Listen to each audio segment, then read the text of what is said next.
We guide you through how to fix Wi-Fi not turning on Android.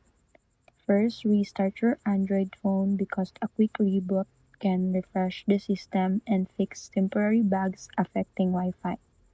Next, open Settings, go to Network and Internet or Connections, and check if Wi-Fi is enabled.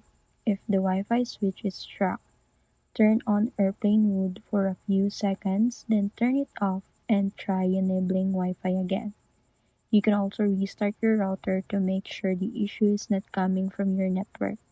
If Wi-Fi still won't turn on, go to Settings, select System, then Reset Options, and choose Reset Wi-Fi, Mobile, and Bluetooth settings.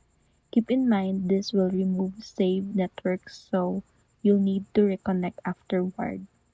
You should also check for Android system updates because outdated software can cause connection problem. If none of these solutions work, your phone may have a hardware issue.